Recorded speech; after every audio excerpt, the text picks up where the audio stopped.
Good evening বন্ধুরা, শুভ দুপুর। সবার দুপুরের খাবারটা খুব ভালো হোক। আজ আমি দুপুরের মেনুতে অনেক কিছু রান্না করছি, আর আজকে আমি কি কি দিয়ে খাবো সেটাও তোমাদের সঙ্গে একটু শেয়ার করি। চলো, প্রথমেই নেব সাদা ভাত, কারণ বাঙালি ভাতেই সন্তুষ্ট। তারপরে এখানে করেছি মুগে মটরের ডাল, লাউ আর ধনে পাতা দিয়ে।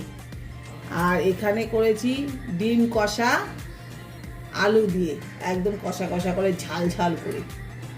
আর এখানে করেছি নিরামিষ সবজি, ফুলকপি, বেগুন, আলু, সিম, লাউ সব কিছু দিয়ে। আর এটাতেও মন ভরেনি, তারপরে এখানে করেছি ঝুরি আলু ভাজা। দেখো, একদম মচমচে ঝুরি আলু ভাজা। এই দিয়ে আজকে আমি দুপুরে খাবারটা খাবো। মাছ ছাড়াই দারুণ লাগবে।